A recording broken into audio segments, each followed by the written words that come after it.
G'day, everyone. Welcome along to the Threading the Hood podcast. I'm here with Greg. Now, Greg, at some point, we're going to explain what Threading the Hood, why we've called it Threading the Hood. But the idea is we want to think about why we're doing church ministry the way we're doing it and the thoughts that goes into it. Today, we're talking about staff teams, how you choose and how you bring people onto a staff team. As you've thought about that over the years, what are some of the principles that you've had bringing people onto a staff team? Okay. Well, this is great. So if you're new, I don't know what Dave's going to bring. So That's right. immediately I have a million thoughts. The first one, the really big one is the world teaches us to think about things as jobs and as careers and as vocations and as salary and those things. What the scriptures teach us to think about is shepherd, and shepherd is a role you play and an identity you have, not a position. And so what we're really after is people who want to be shepherds of our flock and who kind of understand also that they're sheep in the flock as well. There's that whole extra side that we need to talk about, that people are sheep before they're shepherds and so on. But as people join our staff team, I don't want someone who is ever at any point going to say, that's not my job. Yeah. What I want is people who walk into church every single Sunday and go, these are Jesus' sheep, and I have this vast privilege of being their shepherd. Show me what will help. Yeah. Show me the one way I can love these people and serve them and all those kinds of things, which means that, ministry is so hard. You and I have been working together for 20 something years.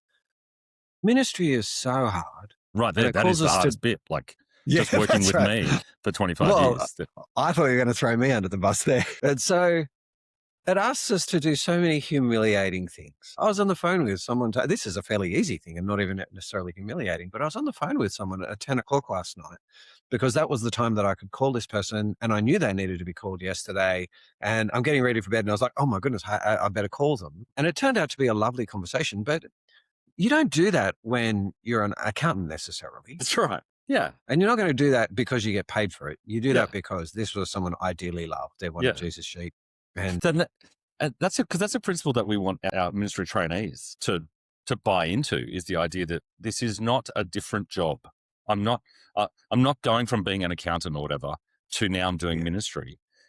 I'm freeing myself up from having to have another job, of having to earn and work at another thing. I'm freed up from that. And I've got this, because by the grace of God and by the appointing or anointing from my church, if I can use that language, I'm now a shepherd, and I'm taking on the role of a shepherd. And shepherds don't shepherd for the weekend. That's right. Whereas we have a normal job, you work so you can have a break, so I can get my hobbies done. But ministry is our hobby, and we're freed up from having to have other things that interrupt our hobby. And so we want people who look at ministry, look at being a shepherd. I go, that's who I am. That's what I want to do with my life. It's not that's how I want to fill 42 and a half hours a week or that type of thing. Yeah. And that actually begins long before they take a paid job when you think about it. So somebody who's growing in ministry and getting more and more experience and taking on greater leadership, I think while before they quit their day job and do MTS or something like that, their identity begins to shift as, this is really who I am. Yeah. I'm kind of an imposter at work Monday to Friday because my heart's not here. Yeah. My heart's at church and in ministry. And you kind of, I guess that's a way of working out who should do MTS. Yeah. They've already got that heart. Yeah. If they haven't, if they're thinking, I want to do MTS, and you ask them, what ministry are you doing at the moment? They're like, I'm just doing my work at the moment. I'll do ministry when I quit my job. Yeah. Sorry, you've misunderstood something. This has got to be who you are. Yeah.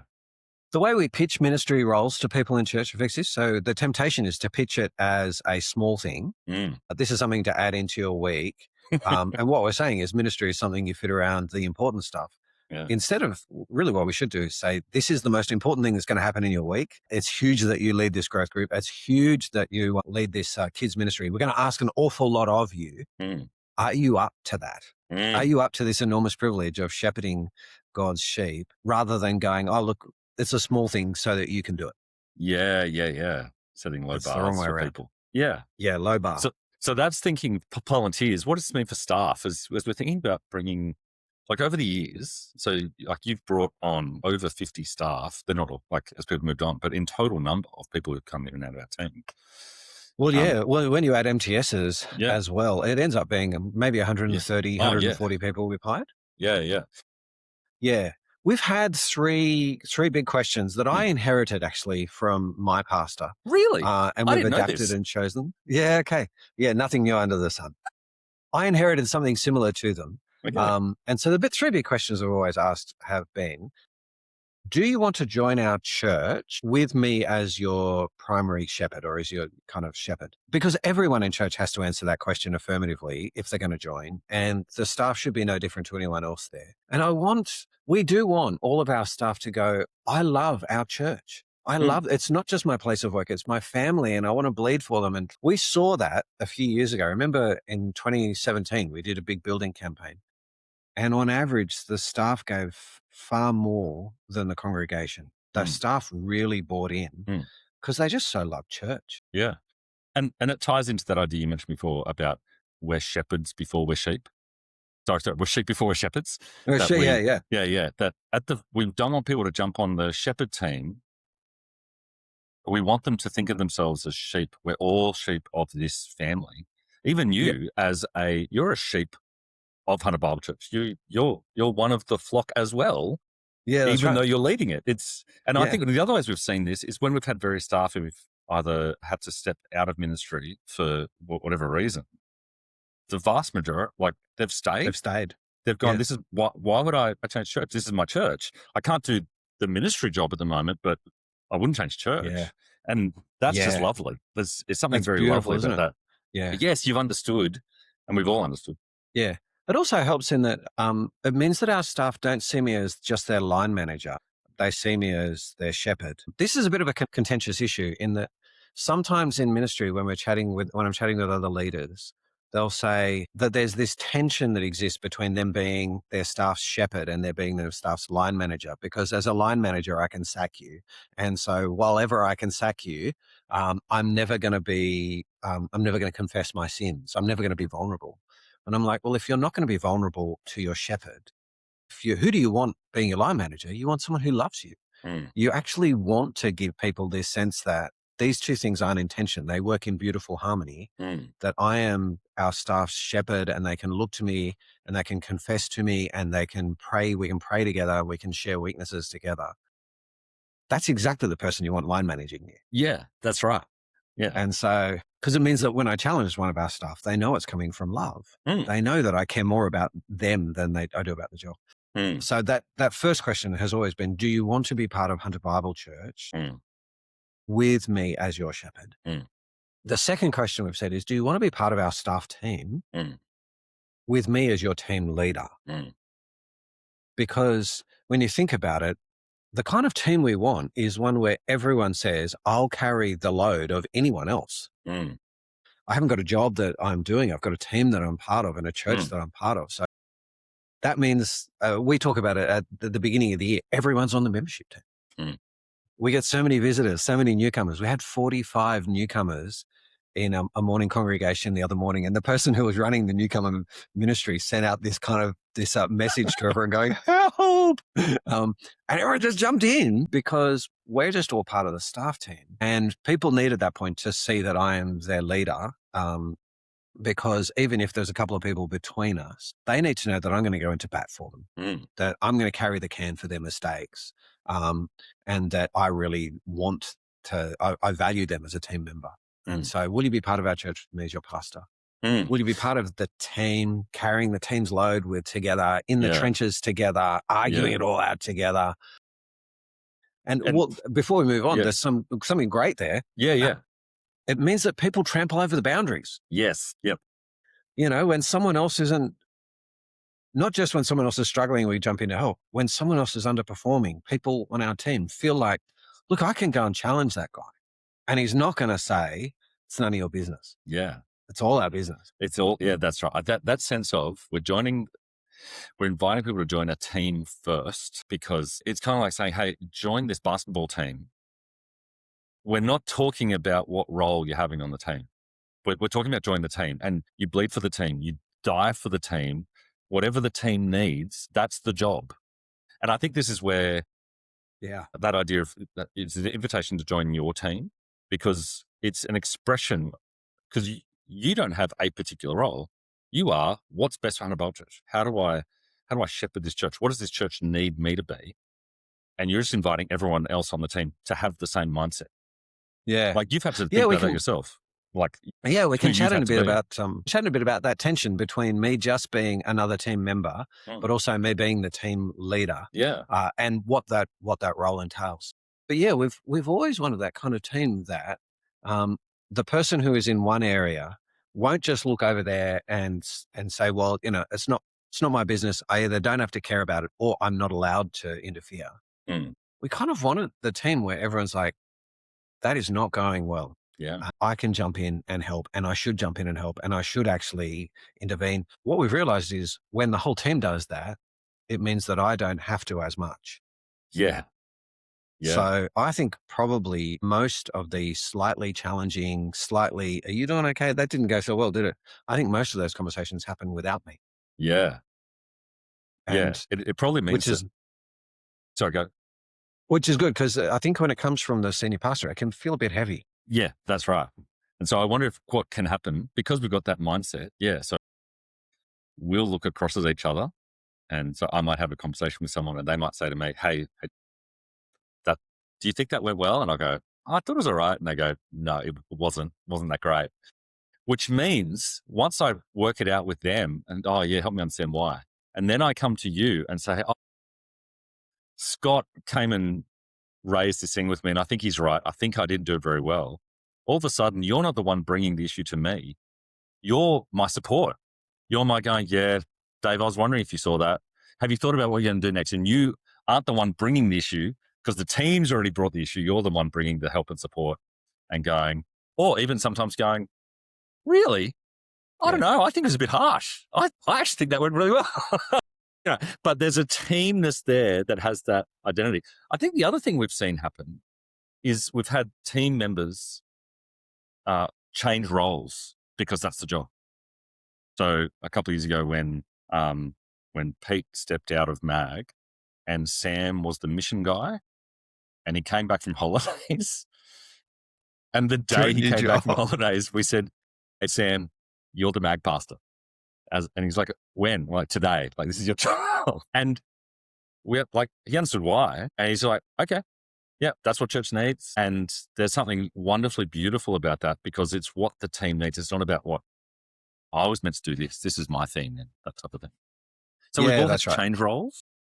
Yeah, which happens even if your title stays the same, the church changes around you. And so what you can find is the job and the demands of the job and what the church needs and what the team needs evolves anyway. And you can find yourself in the same job, but it's so different now that it's not what you signed up for.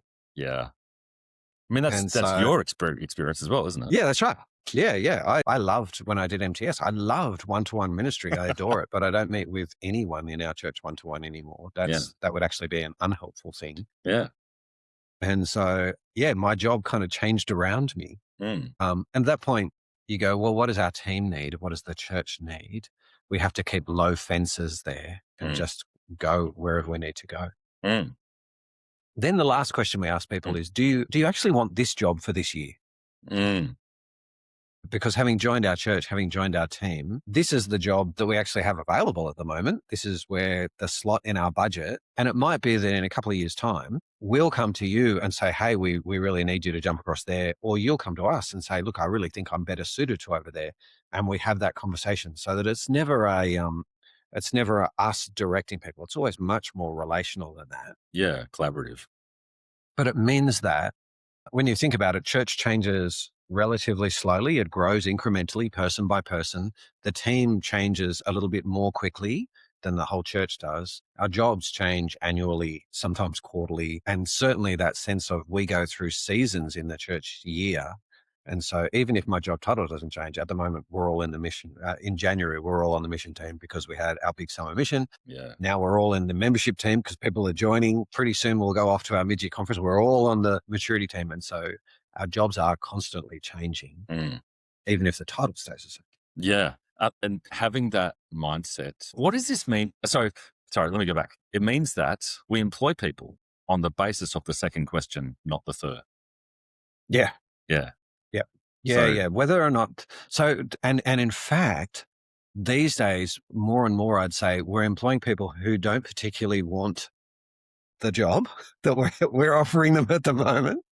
They're like, I'm not tremendously excited to be taking on this role, but I want to be in this church and I want to be on this staff team. And this yeah, is what you're telling me is actually I'll get passionate about it. yeah, My conviction about church and the kingdom and being a shepherd, I'll get passionate about it. Because when you think about it, if you love Jesus Church, if you love being a shepherd, if you love the sheep, any job that you can see actually will serve the church, serve Jesus, I can get passionate about that. exactly. I do remember a wonderful conversation with an older brother who was in full-time ministry, and the church that I was part of had just changed its structure, and he went from being the pastor of a whole congregation to having a much smaller, more narrowly defined role. And I was like, are you okay about that? And I was an MTS, and he kind of looked me in the eye, held my eyes, because he could tell this was a teaching moment. He flicked into teacher mode, and he held my eyes and he said, Greg, I would stack chairs if that's what our church needed. I'd stack chairs. And it was just this profound moment where I was like, yeah, if you're a shepherd who really loves sheep and loves Jesus and loves the kingdom, I could get excited about any job that I can see affects that. Yeah. Which is why I'll happily step down as senior pastor and do something else. When there's someone else who's better suited to that role, I'd do that. Yeah. Yeah. When the shepherd we follow, the best thing for his church was going to a cross. The idea of stacking chairs for that same church, that's a breeze. In fact, Yeah. can I do that rather than my job? That's right. No, you have to lead the team that leads the team that leads the team that stacks the chairs.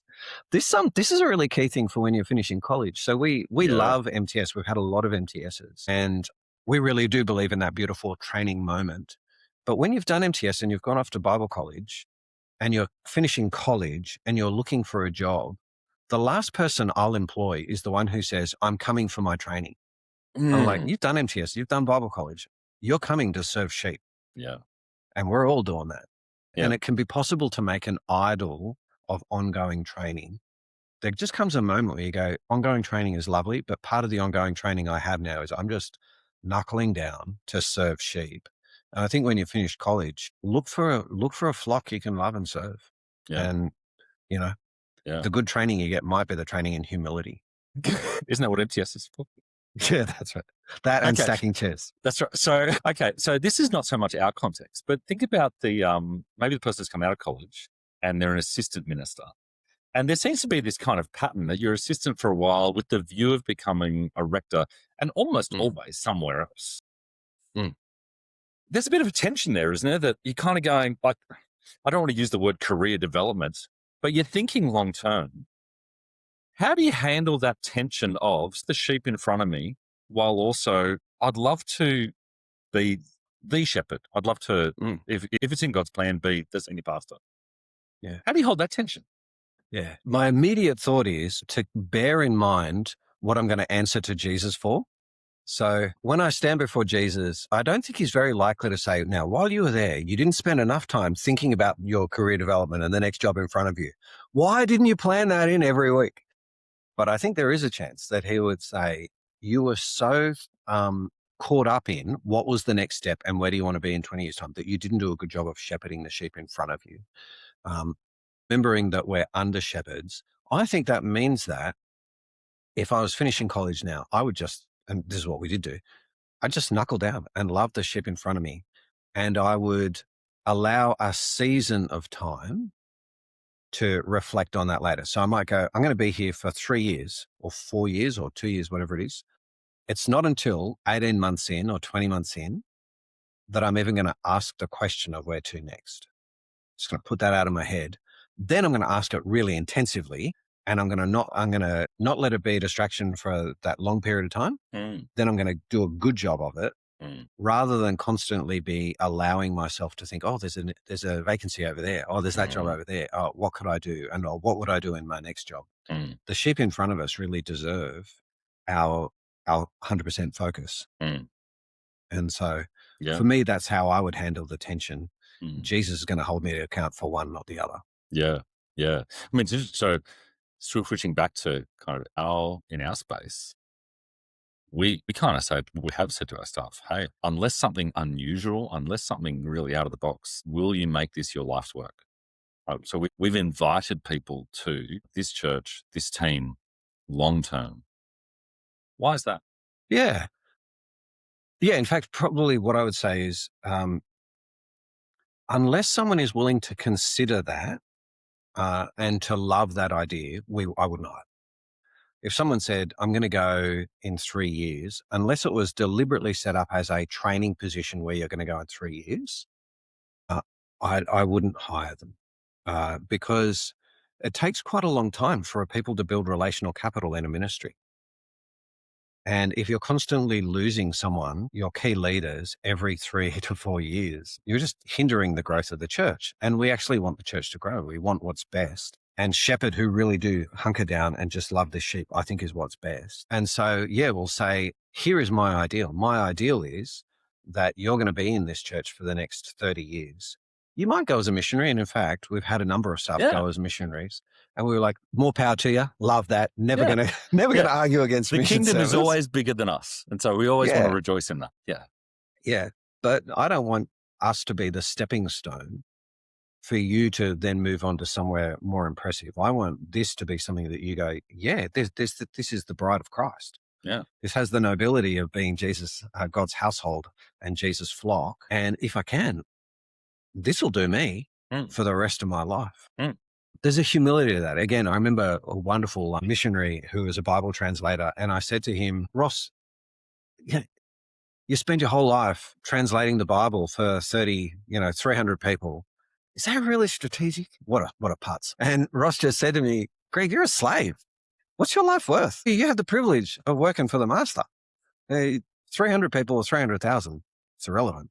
And he wasn't saying that you wouldn't think about those things. There is definitely a reason to think, how can I have the biggest gospel footprint? Mm. But at the same time, as people are joining us, I don't want them thinking this is a good intro.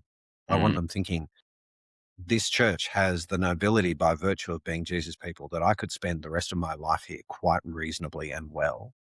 If they're not willing to approach that, then I wouldn't be willing to hire. And Okay. so, Yeah. yeah. That sounds really harsh. It sounds like you're saying, if you're not willing to jump on board long term, not willing to hire you. Yeah. But at the same side, it really matters. Like the reason behind it's not for our sake. It's actually for the sheep's sake. That is, we will stand before Jesus for the sheep. Would it be loving for the sheep to take someone on knowing that they're not here long term? All those sheep are going to invest in that relationship. They're going to invest in that relationship. If we can have someone who's going to stay long term and love those sheep like a parents, like a long term family, isn't that the most loving thing for the sheep? Like, yeah. Yeah. Yeah. And life does happen. We can get Yeah. sick or a great mission or opportunity comes up and we'll gladly free them. But we're like, this has got to be your kind of default here. Mm. We want you to sign on for the long haul. And the thing is, we have done the same thing. Yeah. So I think it could be possible to view the senior pastor who's been at a church for a long time as to go, wow, he's on a good wicket and he is not leaving. He's got his snout in that trough and he's never going. But the reality, and I love serving at our church, but the reality is, I think when you become a pastor, you decide to do what is best for the church, and that should include both coming and going. Mm. I choose to leave Hunter Bible Church at the time when it's best for Hunter Bible Church and not me. And that means there might come a day when we would say, it is actually best for you to leave that role now. It's best for church for you to do this. But it also means you'd say the best thing for our church is for me to stay. Yeah. And I said I would be a shepherd of this church. Yeah. And so even though there is a more attractive job over there, I'm going to stay. And for both of us, I think that's been put to the test at different points. Both of us, I can think of 2 occasions where I was offered positions that were really tantalizing. I thought that would be great and I can see it being worthwhile. But in both times, our church, the most loving thing for the church at that point was stability and sticking it out. And we went, no, well, I'm the shepherd of this flock now, not that one. So Yeah. I'm going to do what's best for this flock now, not that one. Yeah. Yeah. Yeah. And that's right. I think it's helpful for people to hear that the decision to stay can sometimes be the hardest decision, can sometimes come in God's providence, sometimes come in the hardest seasons. You're really, really struggling, and this opportunity comes up, and you want to go, God, it's my way out. When actually, it's an opportunity to trust in God and be faithful to the thing in front of us. Yeah. And there can come a time where you go, it is time to pull the plug. Yeah. It is time for us uh, to, to move to something else. And I think that's where making these decisions in concert with other people, with our spouse, if we have one, and those things, there is a real wisdom to it sometimes. But we together went through a really hard time in 2011, and I ended up clinically depressed. And the thing that led us to keep staying and that was Emma and you who just kept saying, these sheep, they do need a shepherd. And in God's kindness, we're the people here now, and we can see a worthwhileness in staying. I think if you have that shepherd mentality, it means that when the job sucks, you still stay. Yeah. Yeah, that's right. And that means as a team, all of our team members feel that at certain points. And the way we love our team, the way you lead us in loving our team, is to shepherd our team through that. That we're not saying, looking at our staff team, going, well, come on, pick up your socks. We're going, hey, because we are shepherds of each other on the team as well. Yeah. Yeah. It That's where matters. there needs to be this really great, not tension, but a working together that even though I lead our team, all of the people who've been on our team for a long while actually have huge amounts of responsibility and huge amounts of freedom, and they have a huge gospel footprint. Mm. So that is, they're not my assistants. Mm. That's funny. I keep getting in trouble with people because I'm like, I just don't think that's a healthy way of framing someone's job. That's right. And If this guy is my assistant, then what does that say? It says his job finds his frame of reference by assisting me. In that case, if that's what your job's called, what are you going to do? You're going to want to be the guy who other people assist. Yeah. So we've always said he's the mission pastor, or Yeah. he's the membership pastor, or a maturity pastor, or he's the campus director there, because then that frames his job or her job as here are the sheep that I'm serving. And we've wanted to give our senior leaders loads of room to make real decisions, still under the church's big vision, but really giving a lot of trust and a lot of platforming, if you like. Mm. The last thing I've wanted, people don't stay when they feel like their wings are constantly being clipped or they're not allowed to say something. And so there have been times where I've thought, I would have liked to have done that. I would have liked to have said that thing, or I would have liked to make that announcement. But I can't think of any time that I've ever said I should have done that. Because what I want is for the leaders to go, I can. I'm never going to get hemmed in here. Yeah. There's always enough space for me to do what I'm excited about in the kingdom and to grow our church. And it just means that I have to go, I'm leading this team, but I'm leading people who I want to give dignity to and freedom to. Yeah. Yeah. And so a real sharing of pastoral responsibility. Yeah. Yeah. And the limelight and Yeah. all of those things that go with it. Yeah. Because again, it's always what is the best thing for the sheep. It's not what the best thing's for me. It's not what gives me the most airtime. It's how do we love the sheep the best? Does this mean, so going back to that question of people coming out of college, should people coming out of college have this idea in their mind that, okay, I'm going to be a long-term team member? I think some people should say, I don't think at this moment that I'm cut out to be the senior pastor. And I do think that there are a good portion of people coming out of college who you'd say, this probably is the road for you. And maybe even going into college, it's good to give them that heads up. Because by the time you've done, say, 2 years of MTS and then 4 years of college, you've got a pretty good read on people's gifts. And it can be a loving thing to say, I'm fallible, but here's where I see you heading. Yep. One of our guys who's finishing college next year, his most recent boss very kindly said, you're great, but I think you're great as a team member. I think for some people, during that period of time, they know that they probably could be a team leader, but I'm pretty content. And we do need team leaders. We need senior pastors of churches and all those things. I think what I'd say is go and forget whether you'll future be a team leader for the moment and just serve wholeheartedly where you're at. And at a particular point, open deliberately the discussion. And the discussion might be, I could lead a church, but actually this one is so precious and so valuable and such great things are happening here. This team is so strong. We're having such a great impact on the city. I could lead another church there, but I'll have a bigger gospel footprint here and Yeah. maybe an intergenerational one. Yeah. And that's true of a number of our senior staff, you included, could actually lead churches very well, very capably. But we go, we're all going to stay because our combined efforts together, the combined influence together means Hunter Bible Church could potentially grow to reach even more people. Just because we've got the gifts doesn't mean we have to be that person. Exactly. I think that's a really helpful point, that we can move from, hey, I could do this, to I should do this. I could do this means, yeah, maybe you should really consider it, but you should also consider how you might play a bigger role. And I think this might be different ways that we've had to think about this as your staff compared to use. We're going, okay, what is the impact of the role I can have here with you at Hunter Bible Church? Actually, that's huge. I have a huge role here because of that freeing up and sharing responsibility stuff. And I think, quite a lot of our staff have gone, this is a big role and this is a privilege. Again, it's not about me, but the effect this has on the kingdom and the number of sheep we can love, the reach we can have, this might actually be larger, rather than going, well, these gifts mean I should.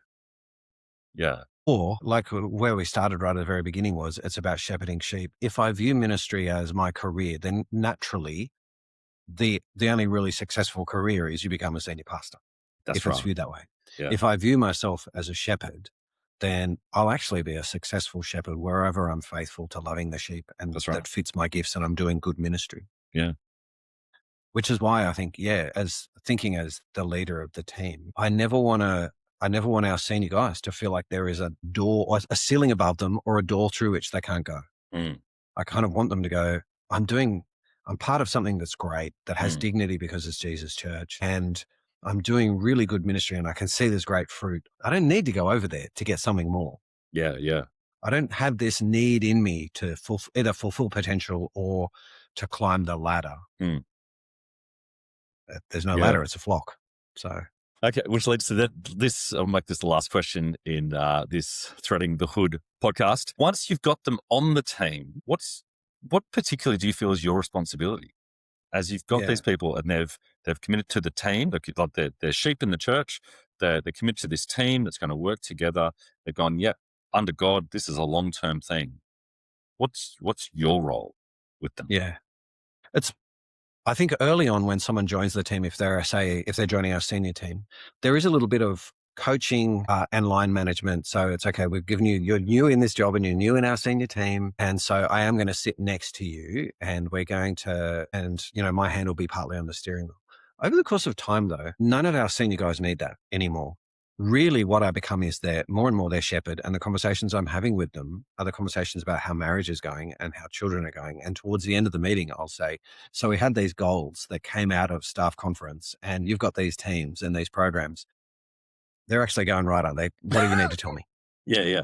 Because in the end, the thing that will lead them to fail is not so much the goals and the teams and those things. That will lead them maybe to, for a short period of time, not perform as highly. But the thing that will lead them to fail is their marriage or long-term sin or actually loneliness, feeling that they're not loved by someone who should be their shepherd. And so I think I moved from being line manager to being coach to being pastor and friend without leaving those behind. Yeah. But if you like, the emphasis shifts. Yeah. And so at that point, I think a lot of my meetings that I have with our longer term senior staff feel more like coffee because there's 20 years of cumulative line managing and coaching. Yeah. And really what they need most from me now is to be the shepherd who is deeply interested in them in their lives and that they can confess sin to, and they can confess things like that, struggling with, say, depression.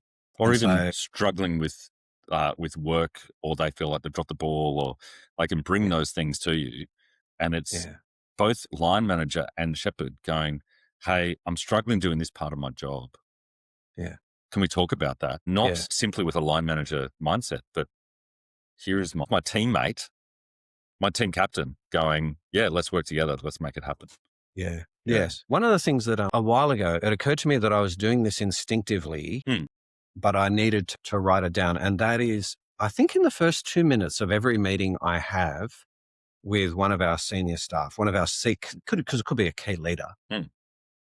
The question that's in my mind is, of all of the different people I am to them, who do they need me to be today?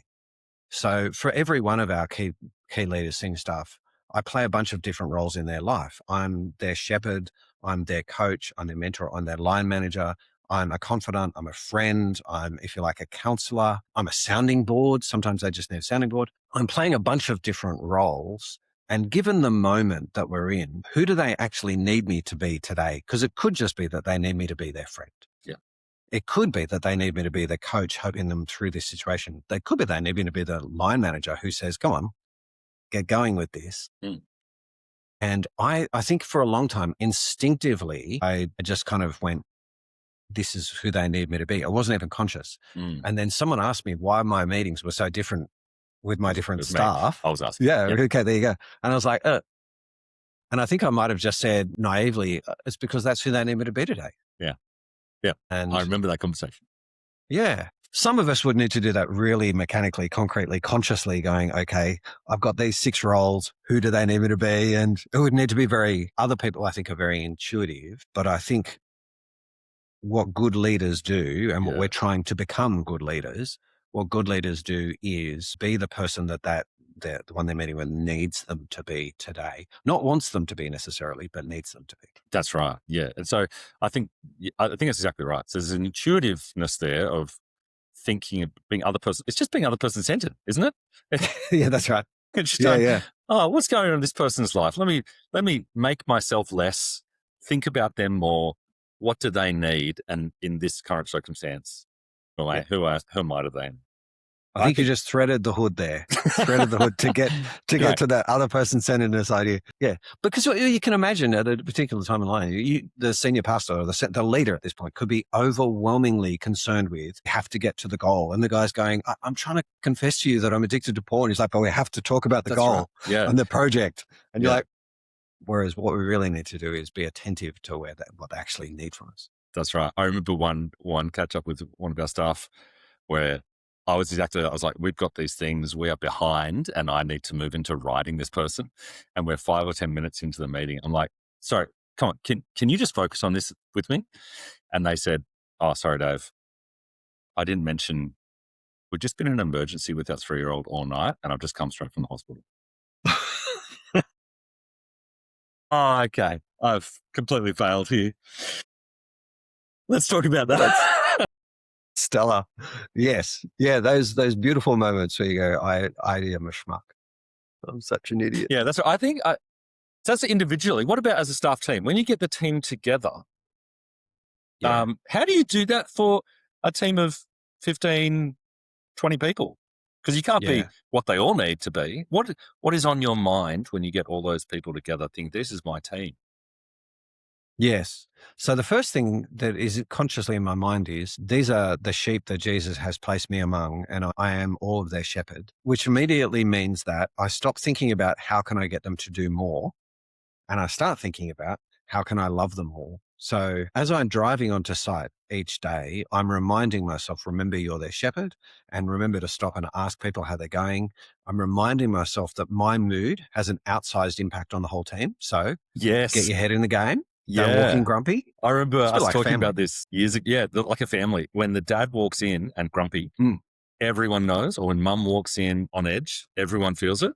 When Greg walks in on edge, everyone feels it. Even if you're, when I walk in, everyone feels it. So the way we walk into the room, the way we carry ourselves, it matters. Yeah. And we're thinking, for me, I'm thinking a lot about what is the culture here? And is this every moment will either strengthen or weaken a culture that we're trying to build as a team. Ooh, yeah. And so I'm, say, in staff meeting or in those big conversations, I'm concerned with the topic at hand, but I have a bigger concern for, will this strengthen the culture we're trying to build and the relationships, or will it undermine it? And do I need to intervene? So I think often someone says something off the cuff or something happens once and you might be tempted to jump on it because it could impact the culture. But really we're asking, am I seeing a pattern of building a culture, of changing and helping our culture or making it worse? And how do I be the light touch that intervenes and just nudges things here? Yeah. Which means that I think over time, I've said less and less in meetings. Don't you generally chair or other people chair our staff meeting so that I can sit and watch what's going on and then jump up and say, so the big principle behind this, the kind of staff team we're trying to be, the church that Jesus really wants us to be is that. And here is the instance at the moment, but let's pull back to actually see what's really the bigger picture, the bigger goal. Yeah. I think it's possible to really just break your heart, your staff, your team's hearts by constantly being a corrector or by constantly being a dominator, the loudest voice, the only voice. I think that's, that's exactly right. One of the things they talk about in a meeting is the person with the most influence is not the person who talks the most. It's the person that people look at the most. So if you could film a meeting and see where people are looking, and the reality is in most of our meetings, it's you and me. Yeah. People are like, oh, what's Greg's reaction to that? What's Dave's reaction to that? Which means that the way we react to things really matters. Yeah. And we have to control our reaction and not be we don't want to show it in our face when something's not good. Yes. Isn't it interesting that you and I never sit next to each other? Yeah. Like a couple of times when there's been no seat left, I've come late or something. I'm like, I'm sitting next to Greg. This doesn't work for multiple reasons. Yeah. Yeah. But it means that people can go, oh, the coalition is over there. Yes. The people who I've got to, whereas, yes, if we're sitting in different spots, there isn't that sense of the two old guys from the Muppets sitting up there casting judgment. Yeah. But as a team leader in those meetings, I am concerned about the immediate outcome. But really, we're concerned about the culture of church that's being built and the people's character in the room and how that is being built and the culture that's being built, which means sometimes we'll take a loss on the issue to win that. And there are times where someone will say something and you go, well, that's actually not quite right. But I'm not going to say it because if I jump in here, the effect on our culture will not be what I want. That's right. The amount you jump in is your culture. Yeah. Like it defines the culture. So if I could reflect, as I've seen you over the last 20 years do this, you very, very rarely say negative things in meetings. Yeah. Like it is so rare for you to say something negative. And you'll facilitate people asking questions. You'll try to be the last person to speak, not the first person. And that thing about culture, part of it, I'm telling you this so that you can reflect on it and explain why you do it. But part of with the culture is there'll be a discussion and you will say, one of the things I love about the discussion we're having is that we care about this thing because we want to be this or the big idea behind this. So we did this on our staff meeting on Monday. We were talking about all the wonderful, great things that have happened over the last 7-8 days. And I just kind of threw to you, knowing that you were going to pick up the underlying theme that you wanted everyone to see out of all those things. Yep. And so, in that moment, what was going through your head? Like, Yeah. Well, when you think about it, the task in the moment is of the moment, but the culture is something that builds into the future. Yes. So we could get Mission Week right in terms of outcomes. People have become Christians, the program ran really well, but we could do it in such a way that damages the culture, which means in the future, none of the mission weeks are going to work. The staff team's going to fall apart. And so using each moment, say, we run an evangelistic event or we run church to say, did we hit the outcomes? But, because they're important, but also did it build a culture and a team that's likely to hit outcomes in the future, or did we do it in such a way that's actually going to hurt the future? So that means, I think, having your mind in two areas, this particular issue, topic, event, discussion, project, and the team that it's building the culture that we're building, the church that we're building, is this actually helping our vision? Is everything that we're doing here setting us up to win for the future? The person who only does the first ends up, I think, having fights that they never needed to have, saying things that never should have been said, didn't need to be, because they weren't culture building things. Yeah. And so, Yeah. yeah. And if you weren't looking at those culture things, who is? Like, it'd be Yeah. nice if the staff team were, but it's hard because they're so often in it. No one else is more responsible for thinking about that staff culture than you. And so making you aware of that and speaking into it constantly seems to be something that, Yes. yeah. Yeah. How did It's you meant there have learn to been do that? times. Yeah. It means that, well, there have been times when you and I have had conversations and you've said, Greg, you were a bit more, you're a bit more intense there. You surprised me by how intense you were. And I've said, I perceived a threat to our culture because of this. Yeah. Or a threat to our team. I remember there was one long time ago, we moved our staff meeting to 9 a.m. and on Monday morning, and everyone was so stressed because they had to get there. They were dropping kids off at school and they were coming off late nights the night before. And I could just see how stressed and anxious and tired everyone was to hit the ground to be on straight at 9. And I was like, Dave, this isn't working. And you were like, why are you so intense on this? It's just a time thing. And Yeah, people just do what they're told, right? Yeah. And I don't think I handled it well with you. I think I was impatient with you in that moment, not because it was your fault, but because I was there, their anxiety had been transmitted to me. But I said, look around, look how stressed everyone is. Is this the team that we want? Is this the staff team that we want, where people are coming in and they're at their worst? By moving, we gained 15 minutes of efficiency, but we lost potentially weeks and weeks of effectiveness in culture.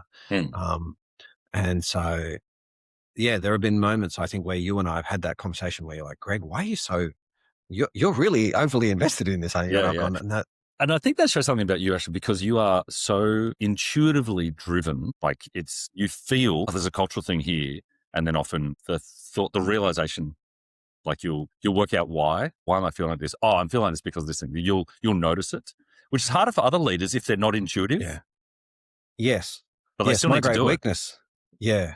I think my great weakness is following a method and following process and outcomes. So, which was it? Strengths Finders or one of those that when it came to tenacity, I was the lowest Strength score Finder. the person had ever seen. Strengths Finders. Yep. I was like 8% on tenacity or something because I'm driven by passion, not tenacity.